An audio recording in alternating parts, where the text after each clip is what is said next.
They said the moon was listening again. Word drifted through Clayville, the way flower dust hangs in sunlight, a soft, suspended shimmer nobody thinks to clean. By midweek, the chalkboard outside the bakery had a sketch of a crescent ear, and beneath it someone wrote, "Whisper Night Friday, Cinnamon Buns Extra." Miss Cora at the post office put out a basket of unused stamps that smelled faintly of mint and attic heat.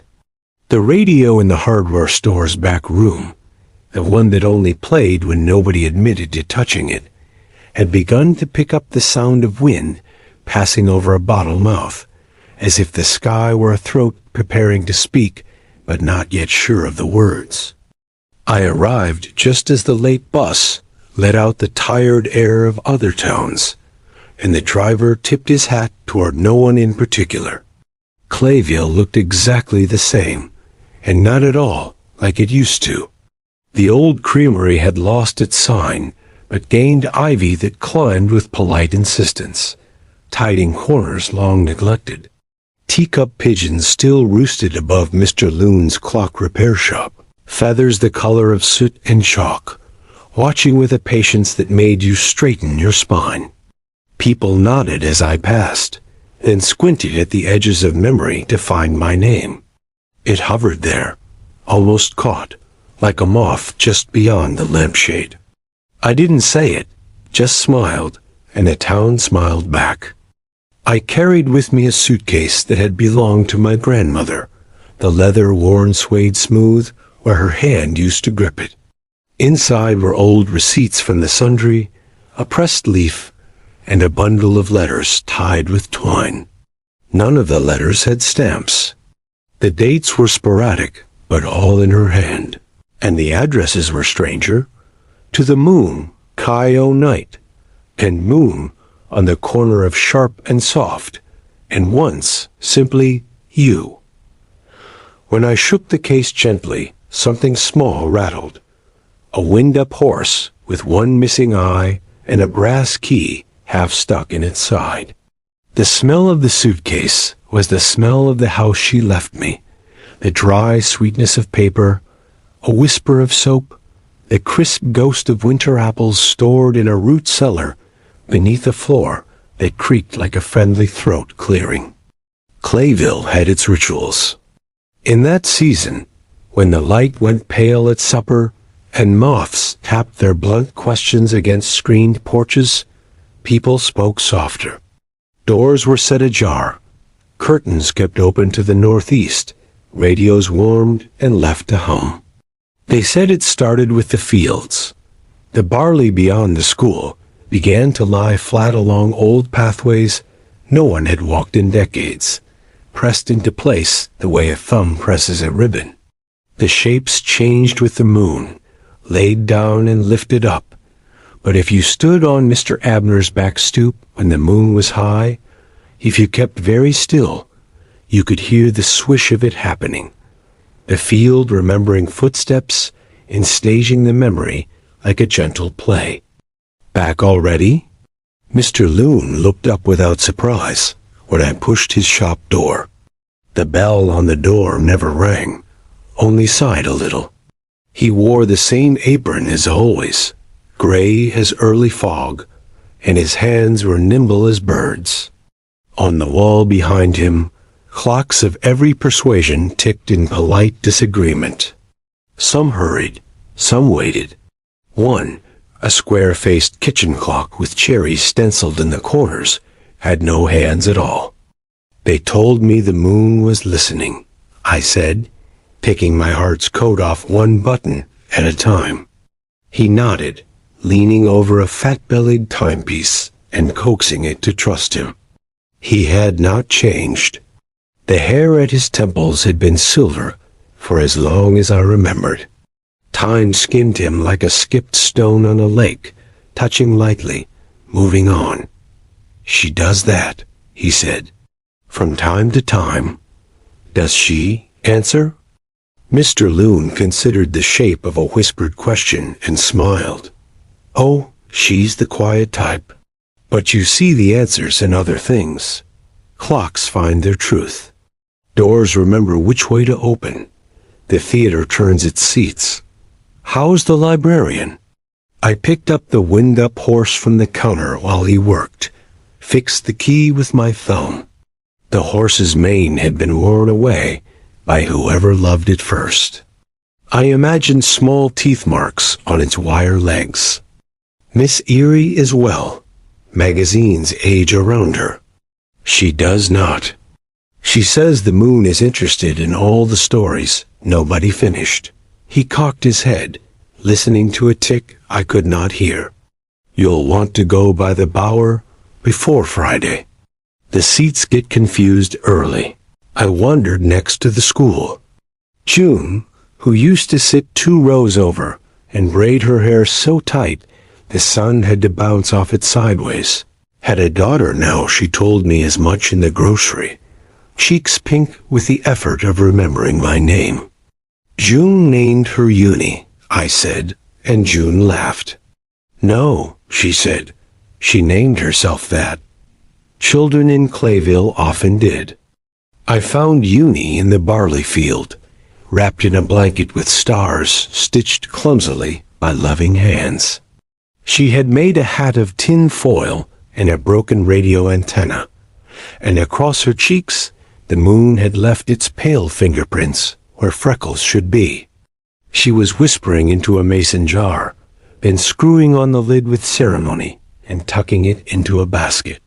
The basket was already full of jars, full of breath. It sounded like a barn's worth of sleeping animals. What are you doing? I asked.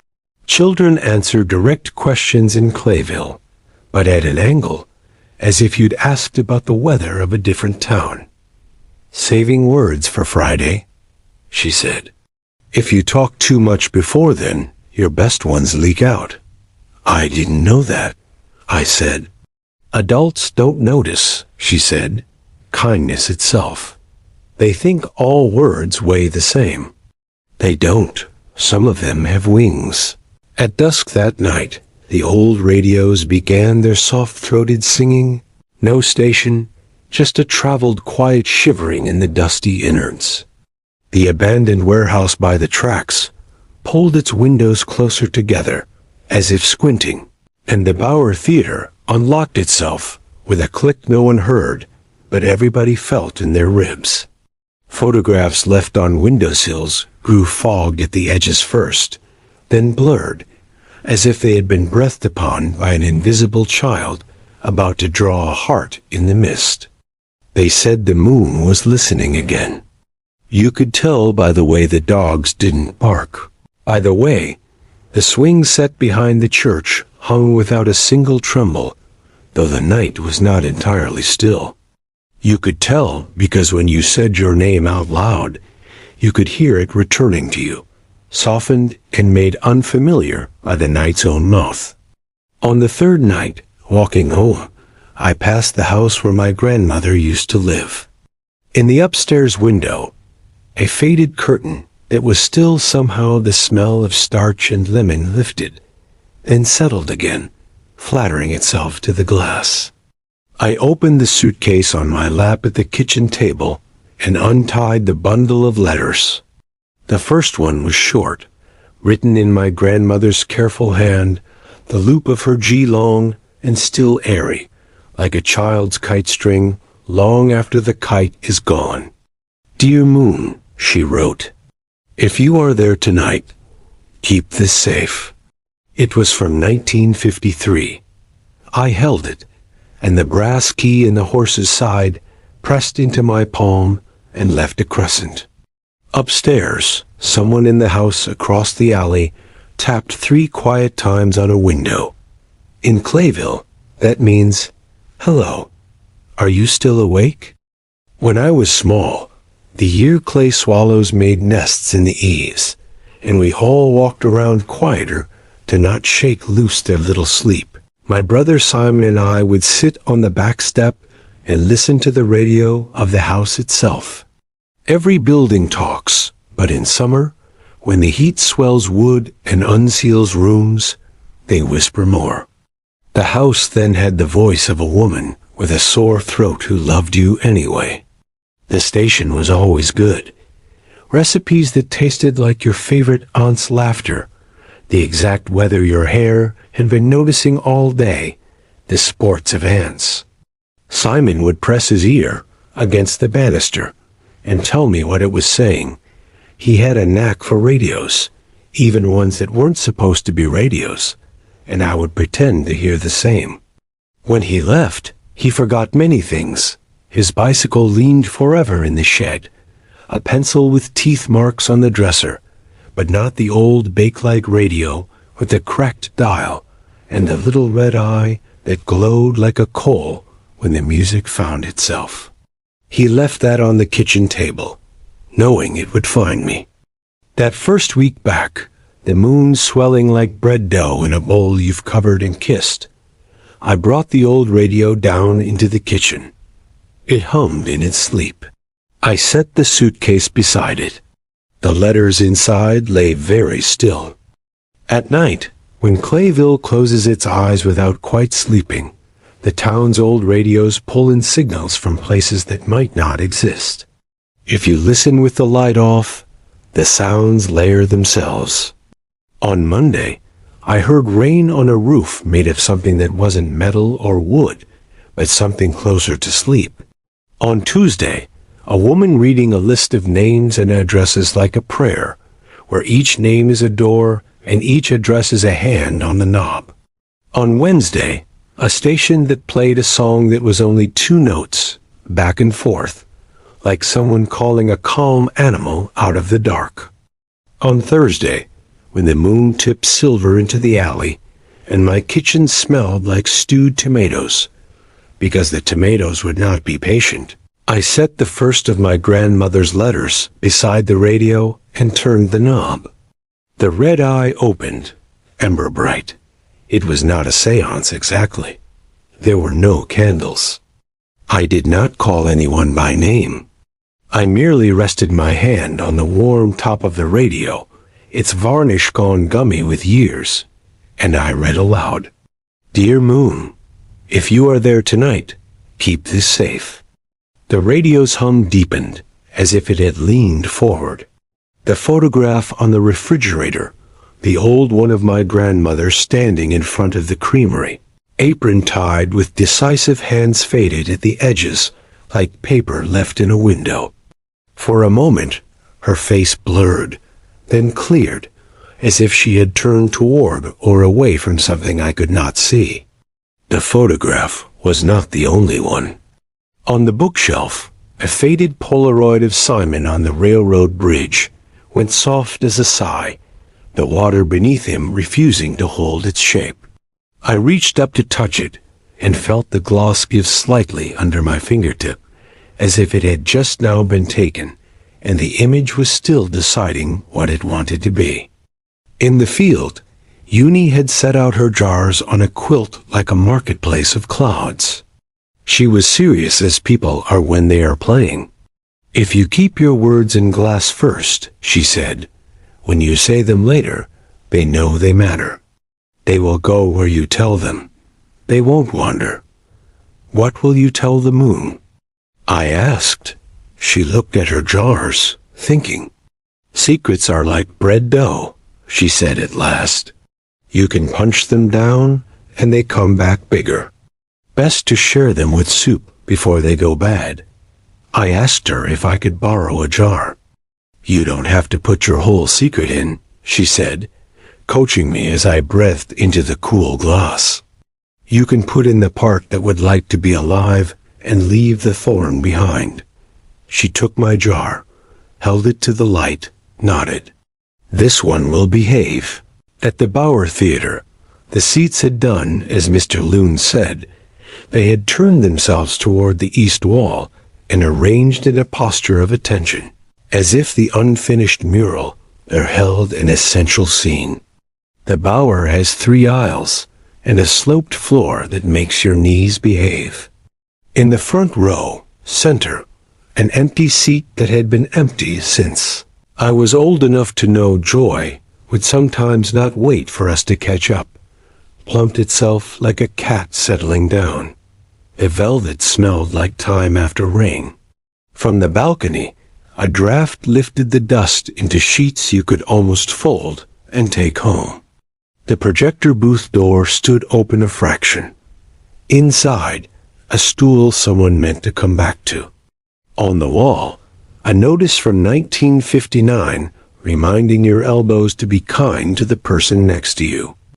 At the library, Miss Erie unrolled her usual piece of brown paper on the front desk and handed me a pencil. She does not check anyone out in the usual way. She writes your name in a list of names any page in the middle of a long book that has never had a cover. Then she draws a small shape next to it that somehow matches the story you will need. Next to mine, a half moon and a small ladder. "Be careful on the roof," she said, even though I had not told her I planned to go up on mine. Her dress was the same blue as the smell of new rain, and her hair, if hair can be any particular time of day, was late. "Miss Erie," I said, "how do you do it?" "I am very boring," she said gravely. Time passes me by out of courtesy. We left the library with the feeling of a sentence unfinished, a train pulling out with someone still on the platform. At Mr. Loon's, I picked up the clock he had set aside for me. "It keeps time in a way you'll understand," he said, which is how he tells you a clock is honest, not polite. It had a glass face so clear you could mistake it for open air. The hands were thin as a cat's whiskers. It didn't tick so much as breathe. Friday fell like a folded thing opening in slow motion. The fields laid down new paths, thin as threads that had worked their way loose from a hem. People gathered on porches and in backyards, sat on stoops with enamel bowls of peaches, on low brick garden walls with knees pressed close. Radios warmed on kitchen counters. On the roof of the creamery, someone had strung Edison bulbs along the parapet and plugged them into a long extension cord that belonged to nobody but had always been there. Down by the river, the sycamores had the exact smell of a fever about to break. At my kitchen table, I lit nothing, said no words. I set out the jars, unis, and one of my own from the pickle shelf, and I arranged the letters from the suitcase into a fan. The radio's red eye was steady. The wind-up horse stood as if poised to decide something. When the moon rose, it was a little lopsided, like a child who fell asleep on the sofa and was carried upstairs and woken up to brush teeth anyway, and it was listening. You could tell because the town exhaled. The sound went out through the air and did not come right back. Conversations thinned to threads. Somewhere, a porch swing creaked once, the sound of a door in your chest not quite closing. The moonlight slid across the floorboards, found the cracked place where someone had dropped a mixing bowl and drawn stars there in chalk to turn ruin into a sky. I set my hand on the radio and felt the small heat of its life. "Dear Moon," I said, because that was how my grandmother had said it. All those Thursdays she had written with her elbows neat as invitations and the house asleep around her. "If you are there tonight, keep this safe." The radio answered with the sound of bare feet on a wood floor far away. Then a whisper, like someone blowing dust off a name. "Simon," I did not say. But the photograph on the refrigerator softened again, and though the bridge was still there, and the water too, the boy had gone out of the frame, not as an erasure, but as if he had stepped aside for a moment to let something pass. The empty space where he had been was not empty at all. It was full of the feeling of a shoulder about to touch yours. I did not cry. I stood in my kitchen and listened. The radios in all the kitchens in town stitched us together with threads nobody else would see. The fields, lying flat in memory, held the shape of feet that had walked and were walking still. Somewhere in the bower, an unfinished movie rolled without sound, and the projector's light made a rectangle of kind attention on an empty screen. The toy horse tipped its head. You might ask, if you don't come from a place like this, or have never had the privilege of being lonely with a radio, what does it mean that the moon was listening? For us, it meant the town arranged itself to be heard. It meant the old post office rearranged its pigeonholes by hunger and luck instead of alphabet and address.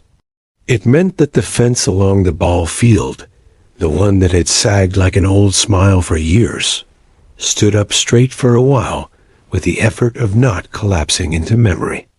It meant that when you walked into the East Cotton Mill, where no thread had been spun in 3 lifetimes, the dust on the floor had organized itself into a map of the first sky you ever looked at. Uni said the mill called to her. She stood at its door in a paper crown and knocked 3 times. "Hello, are you still awake?" she asked the building. And because in Clayville, you get to hear the answer for all the times you were polite, the mill shifted. Not much, just a settling that made its ribs more honest. We stepped inside. The air was cool and cotton soft, as if even the ghosts in that place had been made into pillow ticking. Rooms that had been offices were now moons at different sizes, spheres arranged in a hallway you still walk through with your shoulders, in a particular posture from your childhood. There were pallets where bales had once been wrapped, and they had moved themselves where the light found them in full squares, as if light were the supervisor, and they all wanted to be noticed. We'd brought the radio with us, Uni, carried it the way you carry a cat you love, firm but gentle, listening to the animals breathing as you go. The radio in the mill was a different animal. It grew the kind of brave that is mostly another word for quiet. We set it on a spool of wire and turned the knob 1 notch. The red eye opened like a long closed door. The sound it made was a forecast for 1953, the year my grandmother asked the moon to keep things safe. A woman with a voice like wooden floors and polished shoes said, "A weak system moving in from the southwest will bring a chance of ordinary rain and the possibility that longing will be heavier than it looks. Dress for it. Umbrellas are recommended, but cannot promise what you need them to." Uni nodded, taking it in as if it were school. She ran her fingers along the dust-mapped sky. She was right, she said. It was ordinary rain. She put her palm on the wall.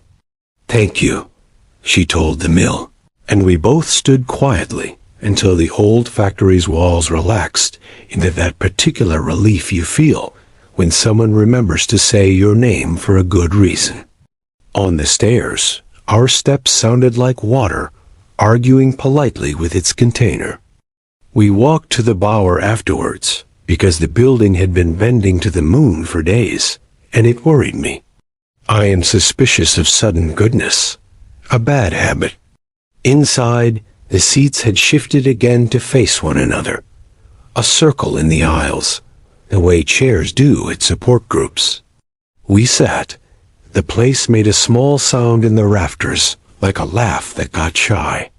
On the screen, a rectangle of bright, and in it, the faintest trace of a boy's hand holding a kite string. Not Simon. Another boy from another summer. The building, like all buildings here, was not sentimental, but it was thorough. It remembered each person it had held, the weight of them, the way their laughter is a kind of architecture. If you looked too long, the outline of absence began to look like an invitation. Miss Erie says, Uni leaned her head on my shoulder like a bird, remembering how wings feel. The moon is a librarian who retired a long time ago and is enjoying her own reading at last. She has a stack by her night bed. She hums when she likes a page. She likes us fine. Down by the river, the sycamores talked in their dapple-spun way, and the ferry, never truly ours, sighed in the current like a useful dream. On the bridge, where you could see the old tracks, I held the photograph from the refrigerator against the railing and looked where the paper had gone soft. There was a new outline in it now. Not a person. The bend of a willow, perhaps. The suggestion of a jacket sleeve. The way a cloud can be a horse if you ask it kindly. The space where Simon had been was an honest space. I admired it against my will. You want it to be a miracle when you call your missing back. Clayville is kinder than that. It is particular. It presents you with chairs turned toward your grief and asks if you would like some tea before you sit down. It hands you a napkin, so your hands have something to do when you cannot. Thursday night, after the mill and the bower and too much sky for one person to be expected to keep to herself, I walked to the weather station. It sits on a small hill that pretends height, white as an apology, square against the wind. Miss Carrow was there, of course, in her starched blouse. Her face as unperishably 30 as when my mother hated powder and the way it made a chalk of her. Miss Carrow makes coffee the way my grandfather stacked wood, exact and the precise opposite of mean. She handed me a cup. "You smell like the mill," she said mildly, and she did not mean smoke or dust. What she meant was cotton, turned back into voices. "Have you noticed," I said, "how the photographs fade more at the edges than at the middle?" "Always," said Miss Carrow. "Edges are where most of the living happens. The middle is just a place the edges visit when they are tired."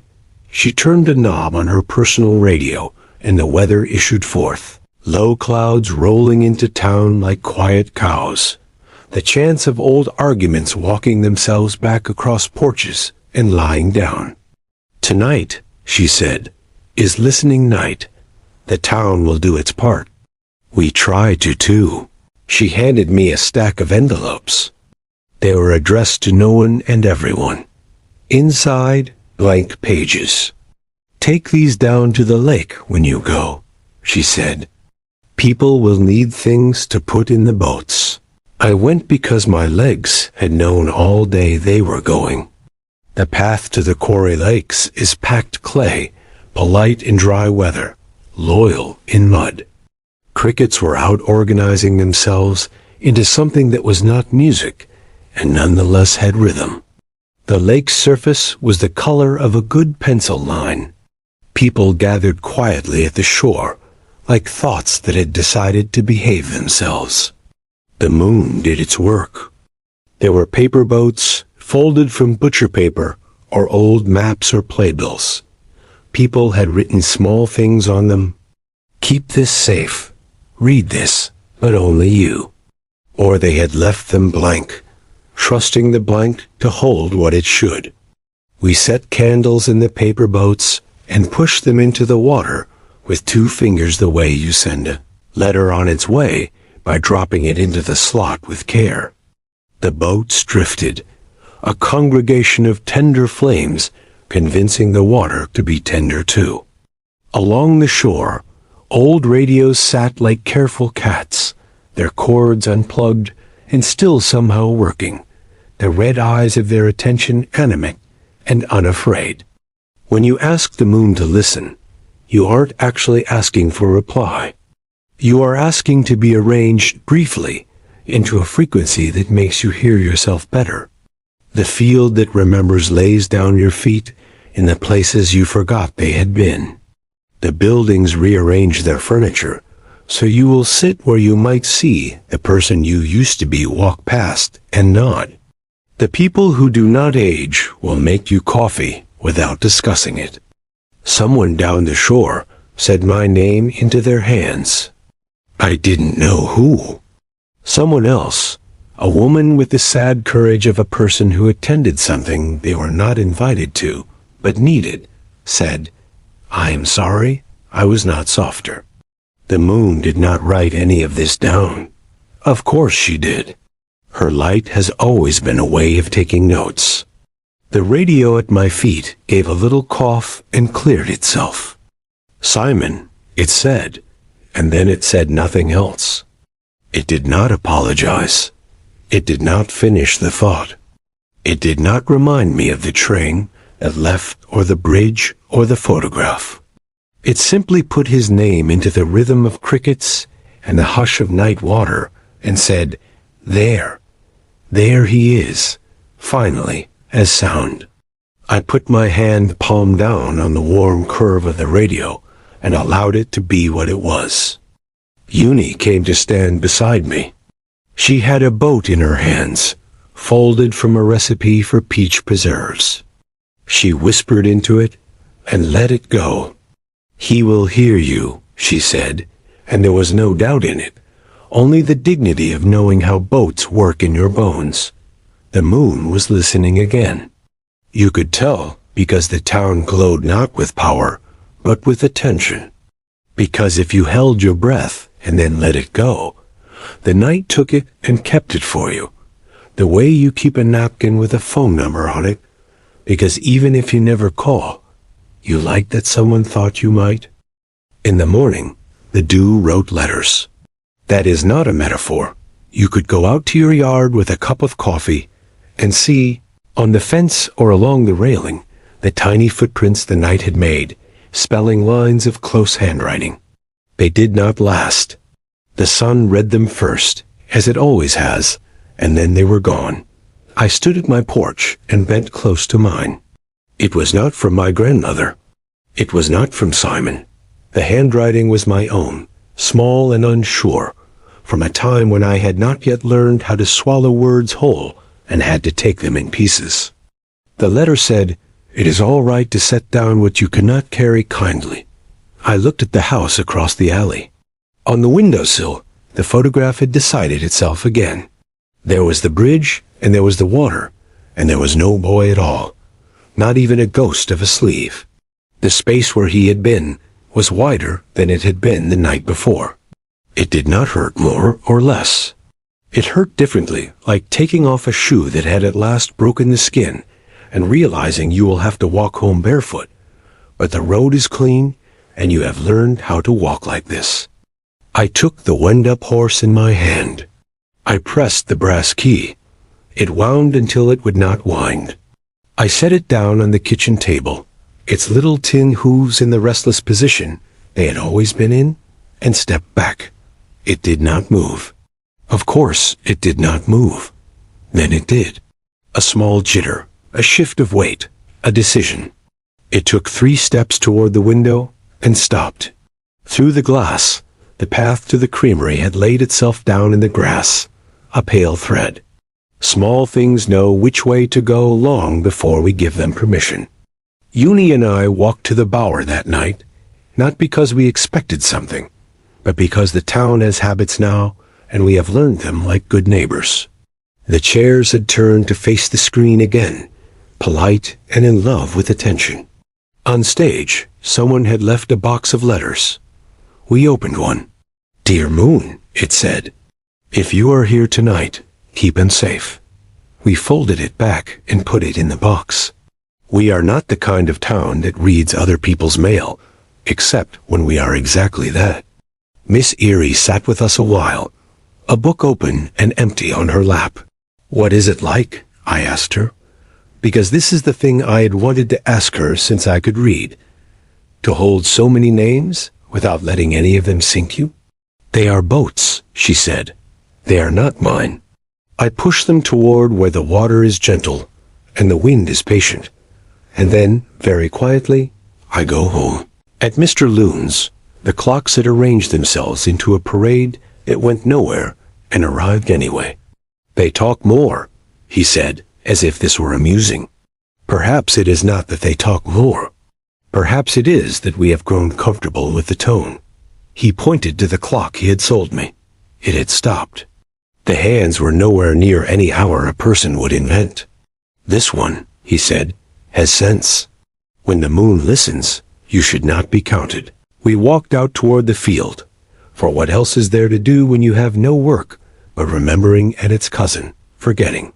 The barley had stood back up, the way an apology stands, not proud exactly, but with the dignity of living. The paths were gone. The feeling of them remained under the soles of our shoes like music you can still hear if you close your eyes. The field, too, has its obligations. It cannot be a museum forever. People have to take sandwiches to picnics. Children need a place to lose their shoes.